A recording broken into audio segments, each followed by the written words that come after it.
அனைவருக்கும் வணக்கம். நான் ஜோதிடர் தமிழரசன் பேசுகிறேன். இந்த சேனல் ஃபஸ்ட் டைம் பார்க்குறவங்களா இருந்தீங்கன்னா சப்ஸ்கிரைப் பண்ணிக்கோங்க, பெல் பட்டனை கிளிக் பண்ணிக்கோங்க, ஆளுங்கிற ஆப்ஷன் இருக்கும் அதையும் செலக்ட் பண்ணிக்கோங்க. அப்போ தான் நாங்கள் போடுற வீடியோ எல்லாமே உங்களுக்கு நோட்டிஃபிகேஷனாக வரும். இன்றைக்கி நம்ம இந்த வீடியோவில் பார்க்க போகிற தலைப்பு மகர ராசி பற்றி நம்ம பார்க்க போகிறோம். மகர ராசிக்கு உங்கள் வாழ்நாளில் பார்த்திங்கன்னா யார் யார் உங்களுக்கு நண்பர்களாக வருவாங்க, யார் எதிரியாக வருவாங்க, முதுகில் குத்தக்கூடிய துரோகி யாராக வருவாங்க, அதே மாதிரி பார்த்திங்கன்னா எந்த ராசிக்கு நீங்கள் உதவி செய்வீங்க, உங்களுக்கு எந்த ராசிக்காரங்க உங்களுக்கு உதவி செய்வாங்க, இந்த மாதிரி அனைத்து விஷயமும் நம்ம இந்த வீடியோவில் பார்க்க போகிறோம். மகரம் காலச்சக்கரத்துக்கு 10ஆம் ராசி, காலபுருஷ தத்துவப்படி 10ஆம் ராசி தான் மகர ராசி. உங்கள் ராசி அதிபதி யார்? சனியோட வீடு. மகரம் சனியோட வீடு. தொழிலுக்கு உண்டான அமைப்புங்க. பொதுவாகவே மகர ராசி பாருங்கள், சுறுசுறுப்பாக மகர ராசிக்காரங்களும் சுறுசுறுப்பாக இருப்பாங்க. இப்போ வேலை தொழில் வந்தாலே அந்த இதில் கரெக்டாக செஞ்சு முடிப்பாங்க. மைண்டில் பார்த்திங்கன்னா நல்ல தொழில் டெவலப் பண்ணணும், நல்ல தொழில் ஆரம்பிக்கணும்னு ஒரு சில பேர் இருப்பாங்க மகர ராசிக்காரங்க. ஒரு சில பேர் வீட்டோடு இல்லாமல் எப்படியாவது நம்ம வேலை செய்யணும், எப்படியாவது நம்ம உழைக்கணும், அப்படிங்கிற பணத்தை சம்பாதிக்கணும், இந்த மாதிரி தான் குறிக்கோளில் தாங்க இருப்பாங்க.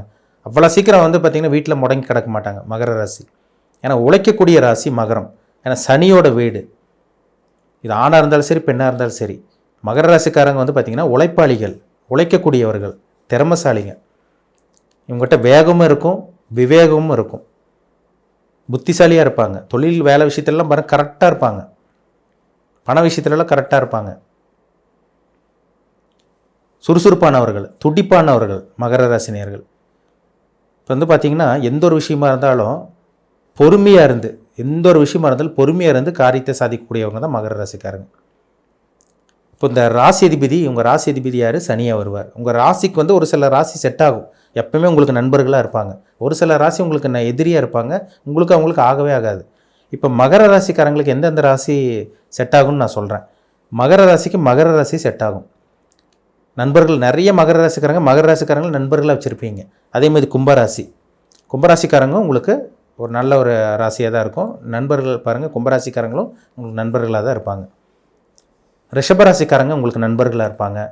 மிதன ராசிக்காரங்க உங்களுக்கு நண்பர்களாக இருப்பாங்க. கன்னி ராசிக்காரங்க உங்களுக்கு நண்பர்களாக இருப்பாங்க. துலாம் ராசிக்காரங்களும் உங்களுக்கு நண்பர்களாக இருப்பாங்க. இந்த 6 ராசி தாங்க.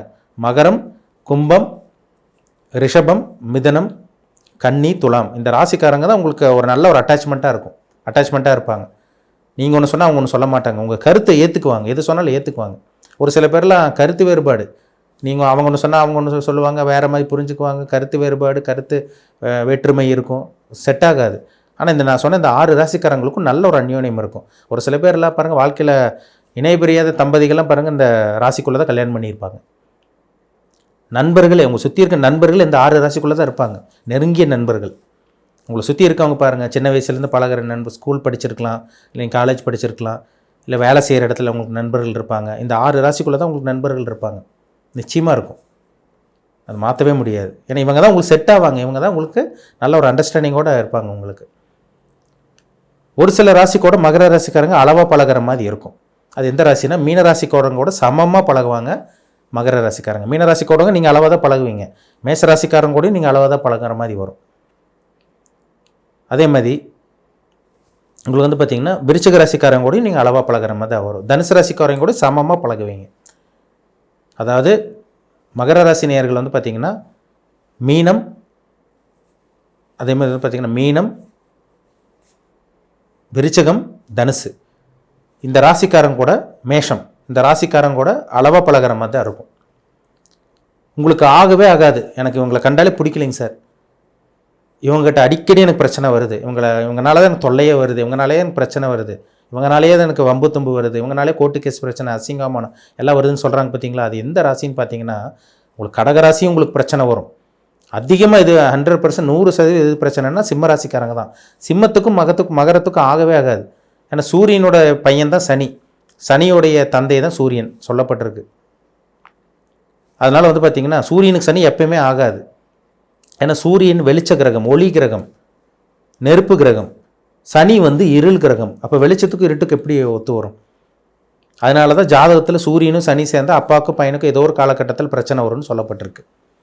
அப்போது மகர ராசி நேயர்கள் சிம்மராசி நேயர்கள்கிட்ட கவனமாக இருக்கிறது, எச்சரிக்கையாக இருக்கிறது, ஜாக்கிரதையாக இருக்கிறது ரொம்ப ரொம்ப அவசியம். மகரத்துக்கும் சிம்மத்துக்கு ஆகாதுங்க. ஏன்னா மகரத்துக்கு சிம்மம் 8ஆம் வீடாக வந்துடும், சிம்மத்துக்கு மகரம் 6ஆம் வீடாக வரும், 6வது ராசியாக வந்துடும்.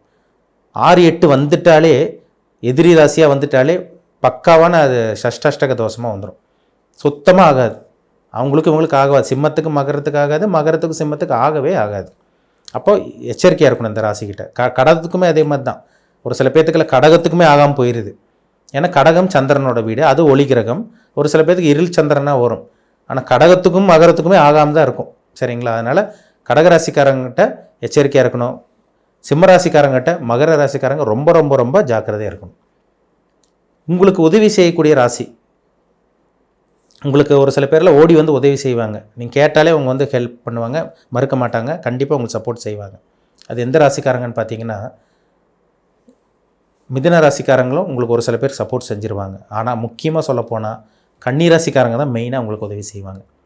கன்னி ராசிக்காரங்க தான் உங்களுக்கு சப்போர்ட் பண்ணுறவங்களே.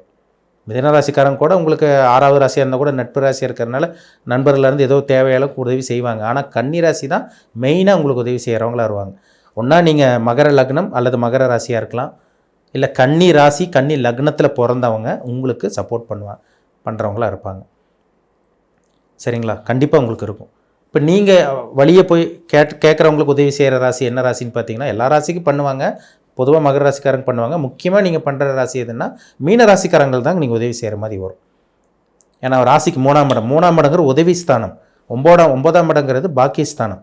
அப்போது நீங்கள் வழியே போய் உதவி பண்ணுறது மீனராசிக்காரங்களுக்காக இருப்பீங்க. ஆனால் அவங்ககிட்ட அளவாக பழகிற மாதிரி தான் இருக்கும் நீங்கள் இருப்பீங்க. அதில் சந்தேகமே கிடையாது. சரிங்களா? அப்போ நம்ம சொன்ன அந்த 6 ராசிக்காரங்கிட்ட மகர ராசிக்காரங்க ரொம்பவே நீங்கள் நல்லாவே பழகலாம், நல்லாவே அட்டாச்மெண்ட் இருக்கும், கண்டிப்பாக உங்களுக்கு இருக்கும். அவங்ககிட்ட நீங்கள் தாராளமாக நீங்கள் வந்து நல்ல ஒரு நட்பு வச்சுக்கலாம். திருமணம் பண்ணக்கூடிய ராசி அந்த 6 ராசியில் நீங்கள் கல்யாணம் பண்ணிங்கன்னா திருமண வாழ்க்கை ரொம்ப நல்லாயிருக்கும். மகரத்துக்கு வந்து மகரம் செட் ஆகும், கும்பம் செட் ஆகும், ரிஷபம், மிதுனம், கன்னி, துலாம், இந்த 6 ராசி நல்லா அண்டர்ஸ்டாண்டிங்காக இருக்குங்க. நல்லா செட் ஆகும், நல்லா ஒத்து போயிடும். நான் சொன்னது சிம்மராசிக்காரங்கட்டையும் கடகராசிக்காரங்கட்டையும் மட்டும் மகர ராசிக்காரங்க ஜாக்கிரதையாக இருக்கணும். அது சிம்மங்கிறது ரொம்பவே கவனமாக இருக்கணும். சரிங்களா? உங்கள் தனிப்பட்ட ஜாதகத்தில் உங்களுக்கு ஒன்று வந்து பார்த்தீங்கன்னா, நீங்கள் ஒரு லக்னத்தில் பிறந்திருப்பீங்க. நீங்கள் மகர ராசி, ஆனால் லக்னம் வேறையாக இருக்கும், வேறு லக்னத்தில் இருப்பீங்க. ஒரு சில பேர் மகர ராசி மகர லக்னத்திலே இருப்பாங்க.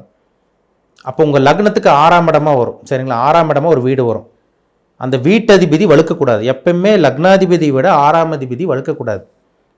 லக்னாதிபதி விட 6ஆம் அதிபதி வலுத்துட்டாருன்னா ஜாதகரை விட எதிரி வலுத்துட்டாரு, எதிரி ஸ்ட்ராங் ஆகிட்டாருன்னு அர்த்தம், பவர்ஃபுல்லாக இருக்காருன்னு அர்த்தம். 6ஆம் அதிபதி விட லக்னாதிபதி வலுத்துட்டாருன்னா ஜாதகர் ஸ்ட்ராங்காக பவர்ஃபுல்லாக இருக்காருன்னு அர்த்தம். ஏன்னா லக்னாதிபதி தூண் மாதிரி, பில்லர் மாதிரி. அப்போ லக்னத்தை விட 6ஆம் அதிபதி வலுத்துட்டாருன்னா உங்கள் எதிரி வலுத்துட்டாரு, உங்கள் எதிரி உங்களை வீழ்த்த போகிறாரு, எதிரி உங்களுக்கு பிரச்சனை கொடுக்க போகிறாருன்னு அர்த்தம். லக்னாதிபதி வலுத்துட்டாருன்னா எதிரி வந்து நீங்கள் ஜெயிக்க போகிறீங்க, எதிரி எதிரி வந்து நீங்கள் ஈஸியாக ஜெயிச்சிருவீங்க, எதிரி வந்து எதிரியை வந்து நீங்கள் ஈஸியாக ஜெயிச்சுட்டு போயிடுவீங்க. ஆனால் எதிரி வந்து உங்களால் ஒன்றும் பண்ண முடியாது, கண்டிப்பாக உங்களுக்கு இருக்கும். அப்போ லக்னத்தை விட 6ஆம் அதிபதி வலுக்கக்கூடாது. 6ஆம் அதிபதியை விட லக்னாதிபதி விட 6ஆம் அதிபதி விட லக்னாதிபதி ரொம்ப ஸ்ட்ராங்காக பவர்ஃபுல்லாக இருக்கணும். அதாங்க ரொம்ப முக்கியம். அப்போ 1ஆம் இடம் முக்கியம், 6ஆம் இடம் கொஞ்சம் பவர் கம்மியாக, அந்த கிரகம் வலிமை கம்மியாக இருக்கிறது ரொம்ப ரொம்ப நல்லது உங்களுக்கு. அப்போ லக்னாதிபதி ஸ்ட்ராங்காக இருக்கணும், 6ஆம் அதிபதி வலு கம்மியாக இருக்கணும், அதுதான் விஷயமே. சரிங்களா? உங்கள் ஜாதகத்தில் அந்த அமைப்பு இருக்கான்னு பாருங்கள். அப்படி இருந்தால் தான் அந்த கோர்ட்டு கேஸ் பிரச்சனை, வம்பு வழக்கு பிரச்சனை, அசிங்கமானத்தெல்லாம் நீங்கள் ஈஸியாக ஜெயிக்க முடியும். இல்லைன்னா உங்களை அவங்க ஈஸியாக ஜெயிச்சுட்டு போயிட்டே இருப்பாங்க. உங்களால் ஒன்றும் பண்ண முடியாது. உடல் வலிமை இருக்கலாம், மன வலிமை இருக்கலாம், ஆனால் உங்களால் ஜெயிக்க முடியாது. அவங்க ஈஸியாக ஜெயிச்சுட்டு போயிடுவாங்க. உடல் தோற்றத்துக்கும் அந்த மைண்ட் செட்டுக்கும் சம்மந்தமே கிடையாதுங்க. நேரம் நல்லா இருக்கா, நம்ம நேரம் நல்லா இருக்கா, எதிரி ஜெயிப்போமா இல்லை எதிரி நம்மளை ஜெயிச்சிருவாங்களா, இதை நம்ம பார்த்தா துல்லியமாக சொல்லிட முடியும். சரிங்களா? இப்போ உங்கள் ஜாதகத்தில் எப்படி இருக்குது, லக்னாதிபதி எப்படி இருக்கார், 6ஆம் அதிபதி எப்படி இருக்கார், முக்கியமாக சொல்லப்போனால் உங்கள் ராசிநாதன் சனி எப்படி இருக்கார். ராசிநாதன் சனி நல்லா இருந்தால் தான் உங்கள் மைண்டு நல்லா இருக்குன்னு அர்த்தம், உங்கள் உடல் வலிமை நல்லா இருக்குன்னு அர்த்தம், உங்கள் எண்ணம் புத்தி சிந்தனை நல்லா இருக்குன்னு அர்த்தம். இல்லைன்னா நீங்களே குழப்பவாதியாக தான் இருப்பீங்க. அப்போ ராசி அதிபதி நல்லா இருக்கணும், லக்னாதிபதி நல்லா இருக்கணும். ஏன்னா ராசிங்கிறது உடல், லக்னம்ங்கிறது உயிர். இது ரெண்டு வச்சு மேட்ச் பண்ணி பார்த்தா தாங்க நம்ம தெளிவாக சொல்ல முடியும். சரிங்களா? உங்கள் ஜாதகத்தை பார்த்துக்குங்க, ரொம்ப முக்கியம். மீண்டும் அடுத்த பதிவில் சந்திக்கும் வரை உங்களிடமிருந்து விடைபெறுவது உங்கள் ஜோதிடர் தமிழரசன். இந்த சேனல் பிடிச்சிருந்தா உங்கள் நண்பருக்கு உறவினருக்கும் ஷேர் பண்ணுங்கள்.